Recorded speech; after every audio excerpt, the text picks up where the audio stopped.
En 1999, la pequeña ciudad de San Rafael parecía detenida en el tiempo. Sus calles empedradas serpenteaban entre casas de adobe pintadas en colores pastel, y el aroma a pan recién horneado de la panadería de Doña Mercedes se mezclaba con el perfume de las bugambilias que adornaban cada patio.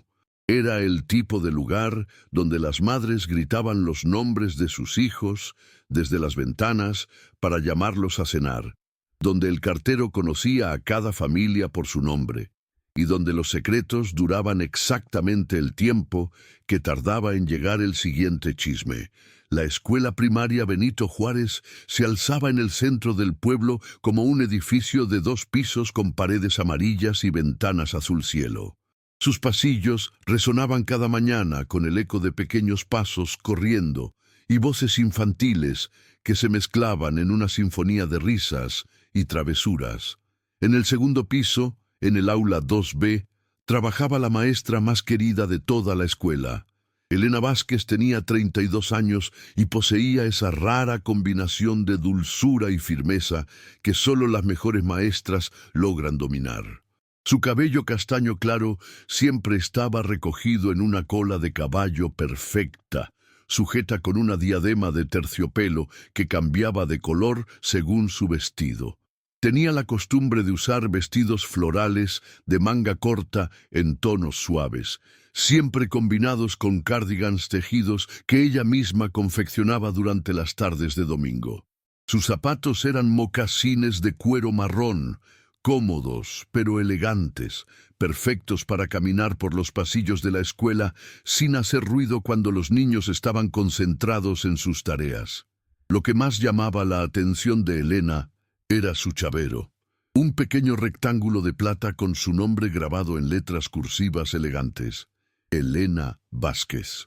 Lo llevaba siempre colgado de su muñeca derecha, y cuando caminaba por los pasillos o gesticulaba mientras explicaba una lección, el chavero producía un tintineo suave y melodioso que se había convertido en la banda sonora de su presencia.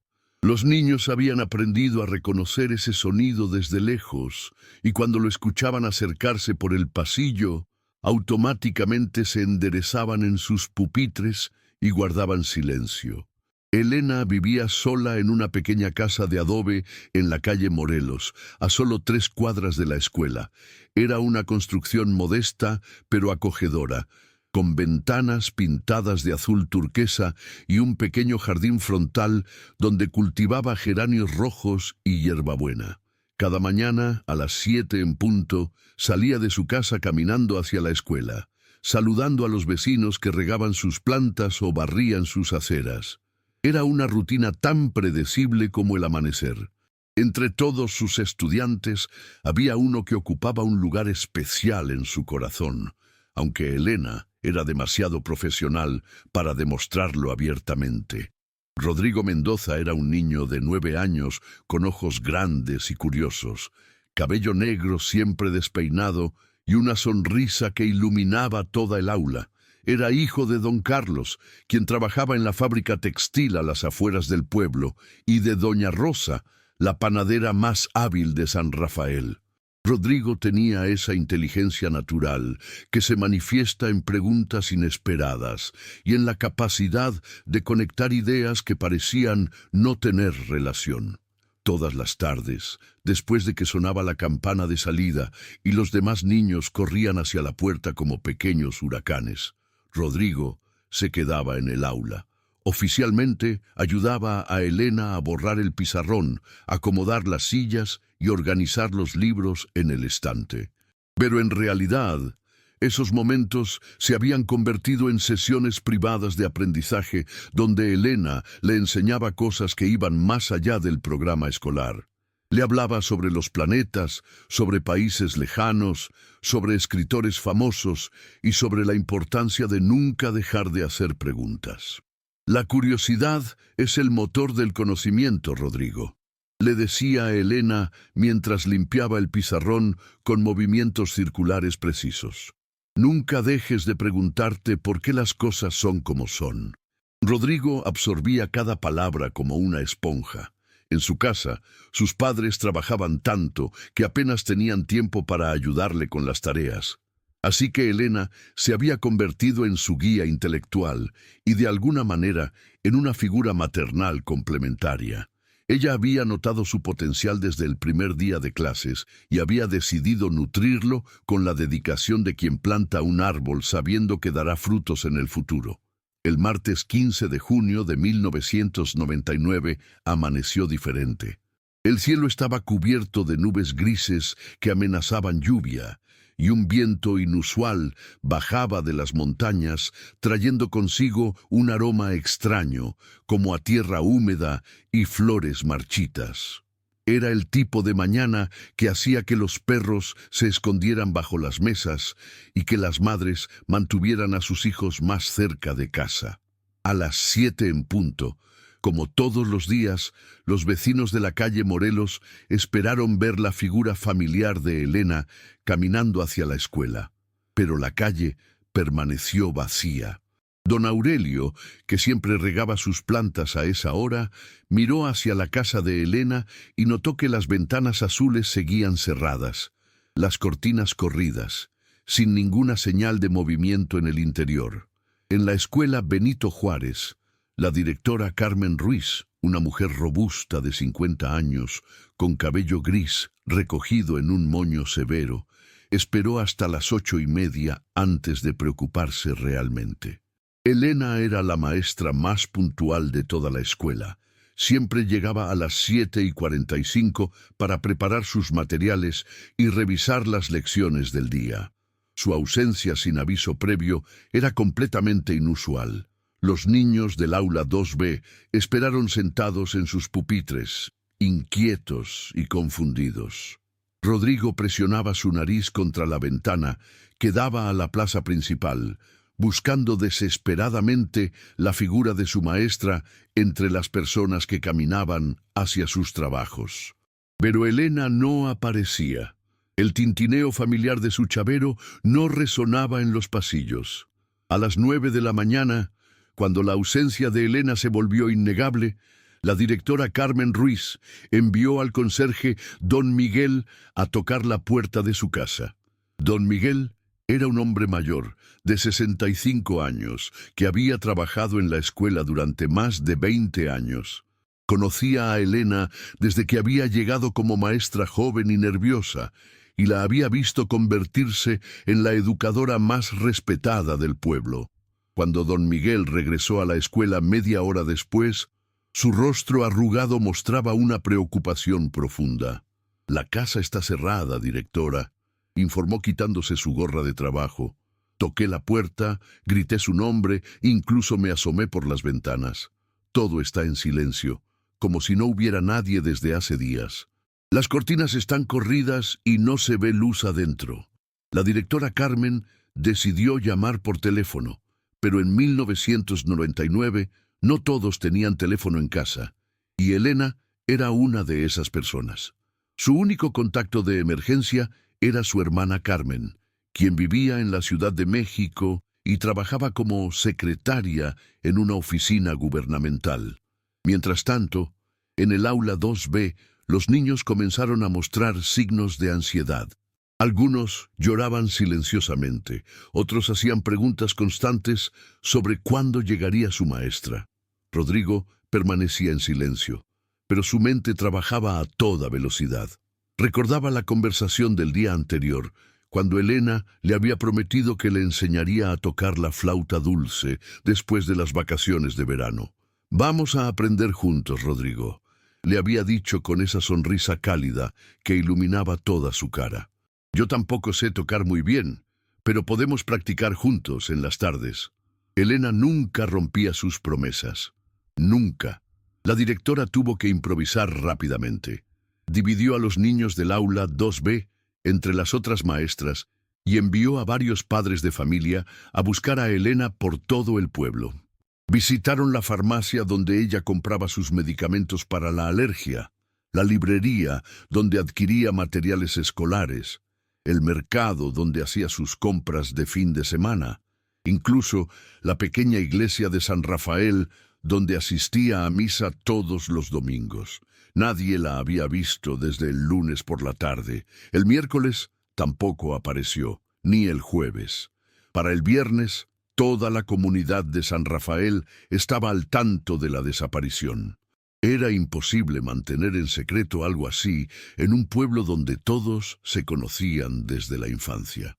Carmen Vázquez, la hermana de Elena, llegó desde la capital el sábado por la mañana en un autobús lleno de polvo y preocupación. Era 5 años menor que Elena. Trabajaba como secretaria y tenía 2 hijos pequeños que había dejado al cuidado de su esposo para venir a buscar a su hermana.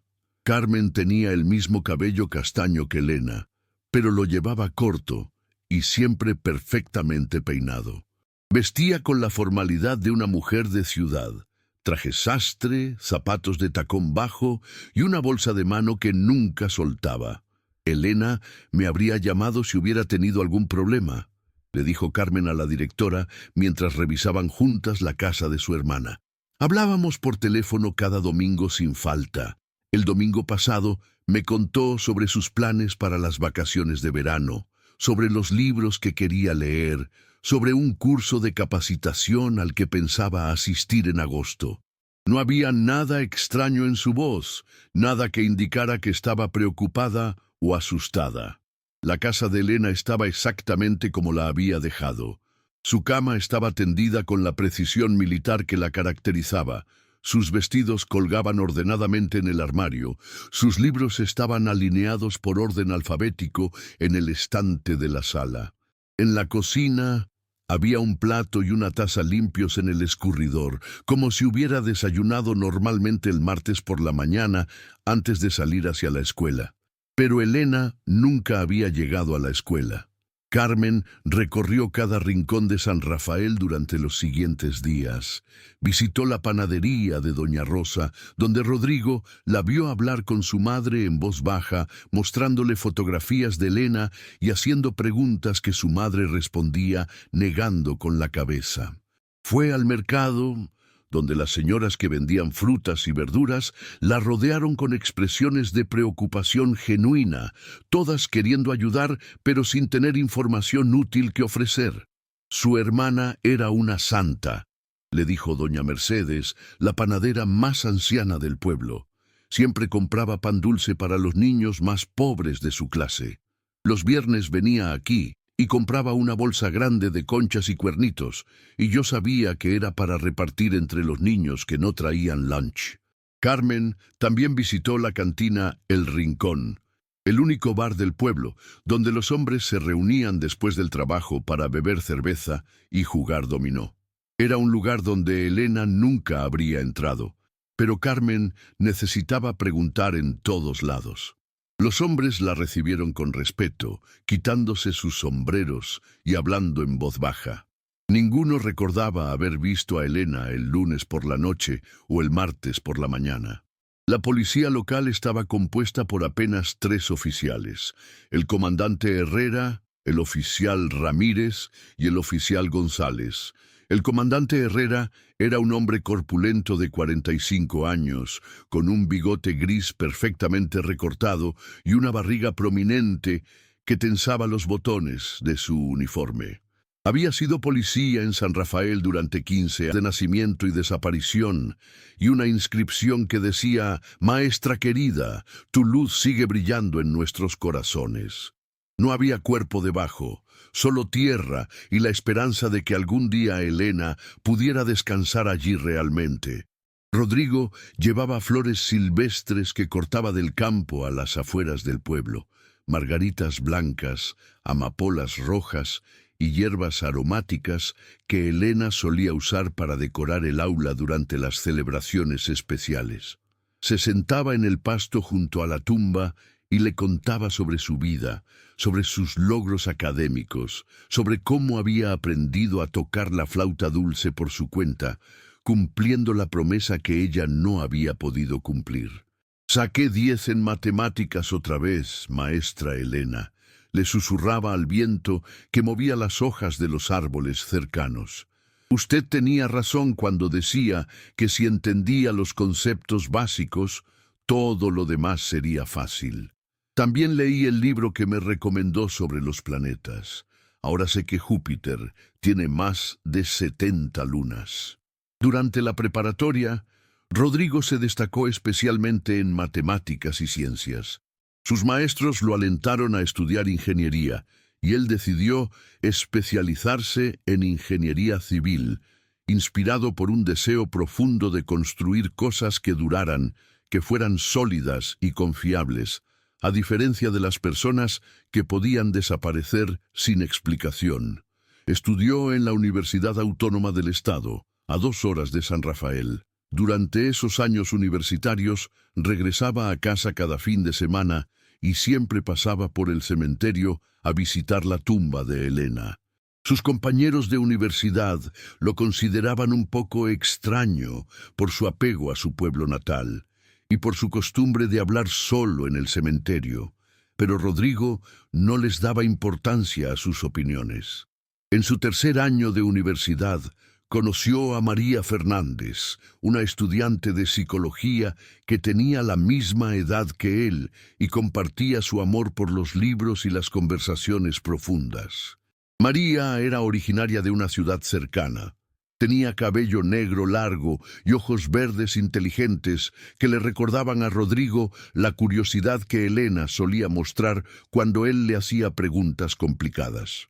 María fue la primera persona a quien Rodrigo le contó la historia completa de Elena. Lo hizo durante una caminata por el campus universitario, en una tarde de otoño, cuando las hojas de los árboles creaban una alfombra dorada bajo sus pies.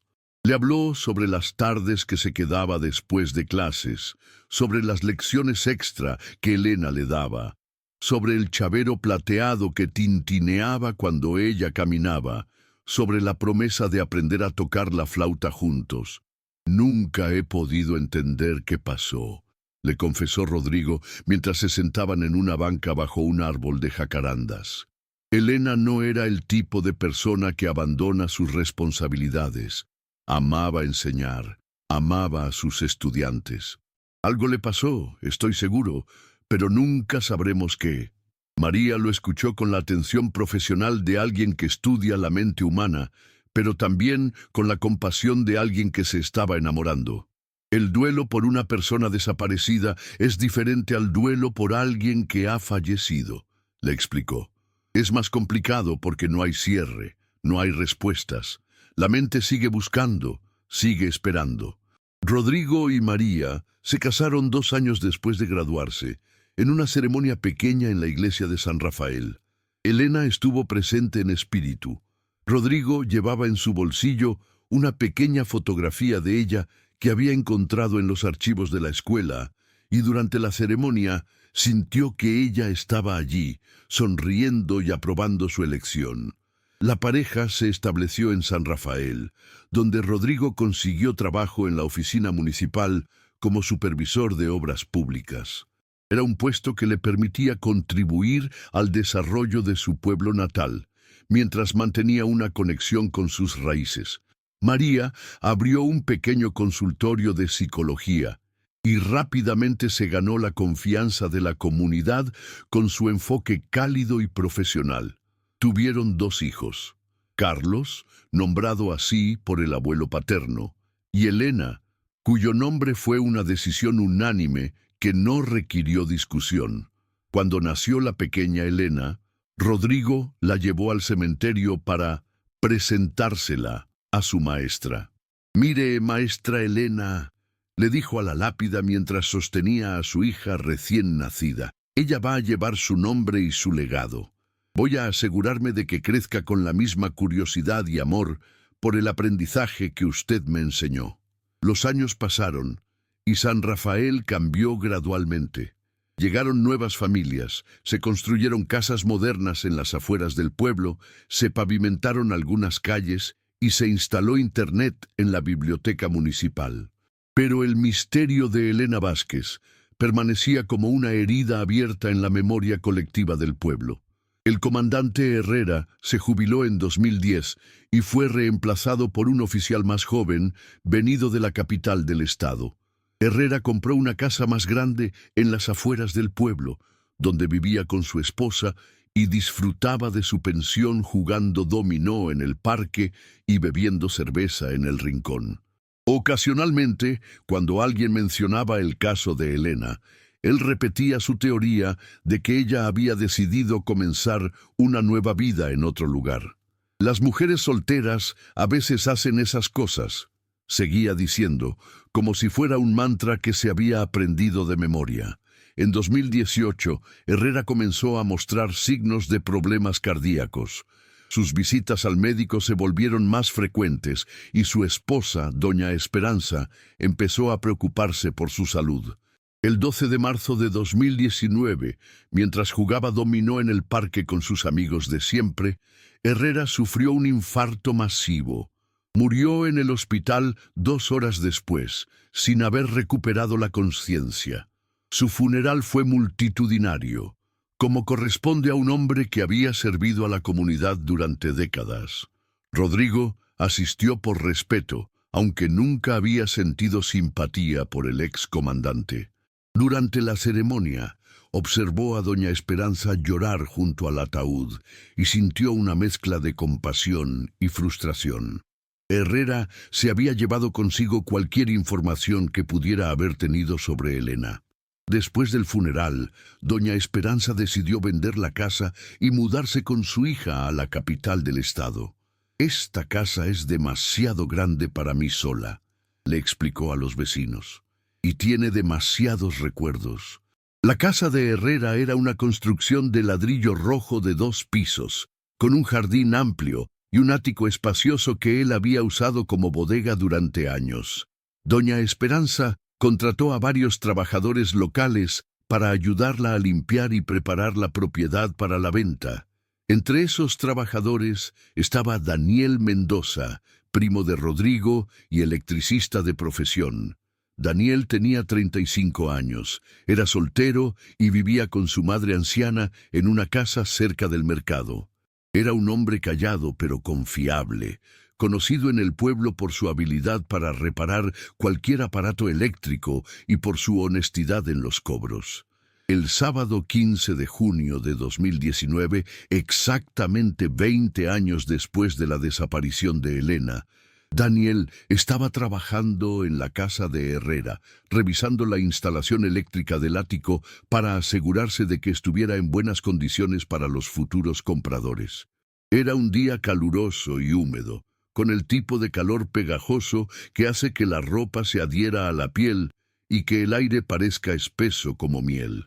El ático era un espacio amplio pero mal ventilado, lleno de cajas polvorientas, muebles viejos y objetos acumulados durante décadas. Daniel había llevado una lámpara portátil para iluminar su trabajo, ya que la única ventana del ático estaba cubierta por años de polvo y telarañas. Mientras movía una pila de cajas para acceder al panel eléctrico principal, una de las cajas más pesadas se volcó, derramando su contenido por el suelo de madera. Daniel maldijo en voz baja y se agachó para recoger los objetos esparcidos: fotografías amarillentas, documentos oficiales, recibos viejos, una medalla de servicio policial, y en medio de todo ese desorden, algo que hizo que su corazón se detuviera por completo.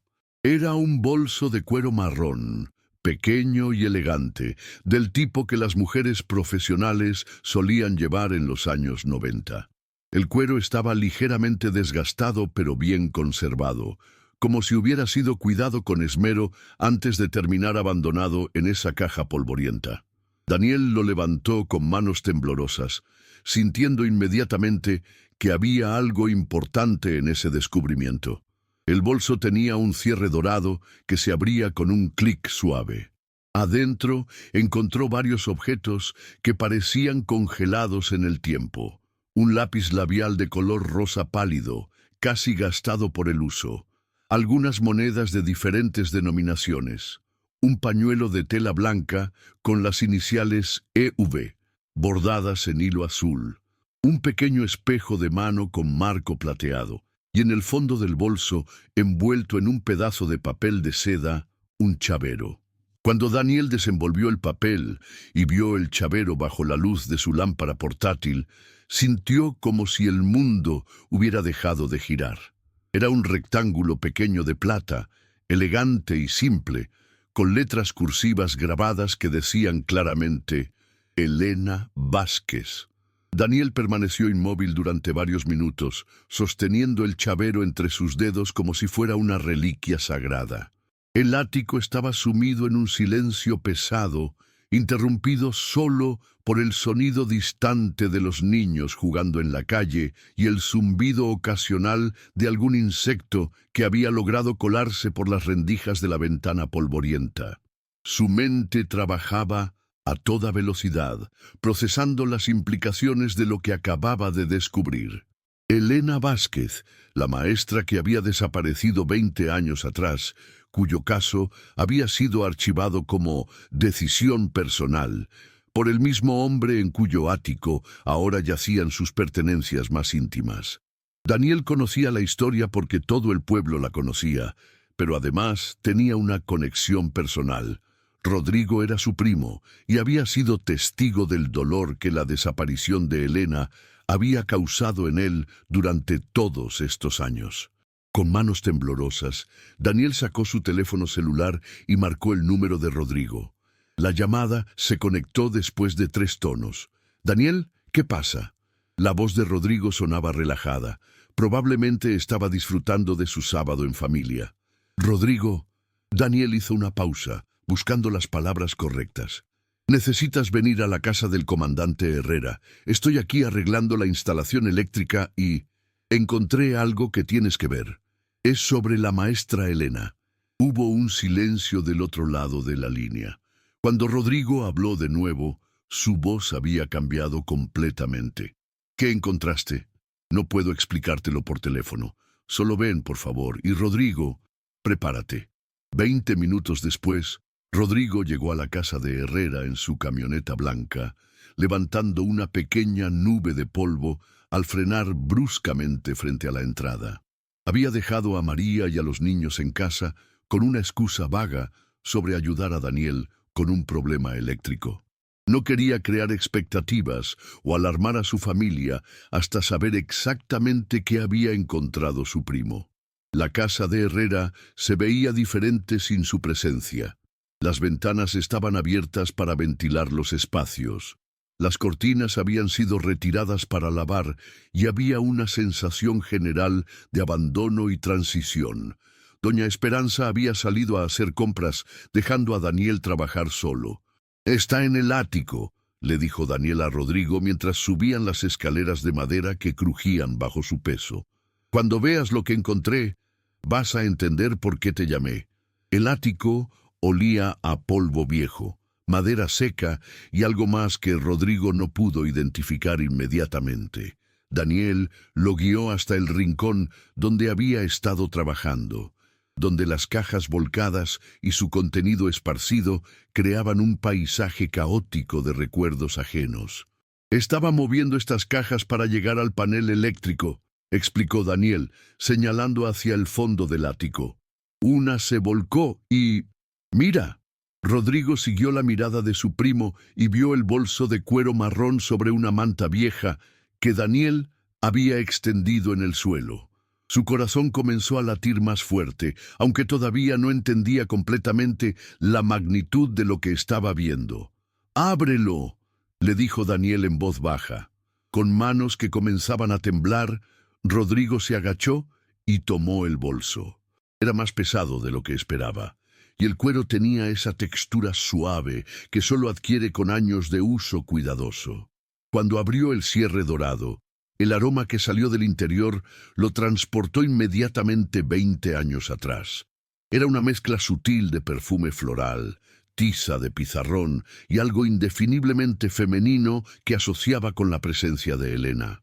Uno por uno, Rodrigo fue sacando los objetos del bolso. El lápiz labial rosa pálido le recordó inmediatamente cómo Elena solía retocarse discretamente los labios durante el recreo, usando el pequeño espejo de su escritorio. Las monedas eran de denominaciones que ya no circulaban. reliquias de una época económica diferente. El pañuelo con las iniciales bordadas era exactamente el tipo de detalle elegante y personal que Elena solía llevar. Pero cuando sus dedos encontraron el chavero envuelto en papel de seda, Rodrigo sintió que el mundo se detenía por completo. Lo desenvolvió lentamente, como si fuera una bomba que pudiera explotar en cualquier momento. Y cuando vio las letras grabadas, Elena Vázquez, un sonido extraño salió de su garganta, algo entre un gemido y un suspiro.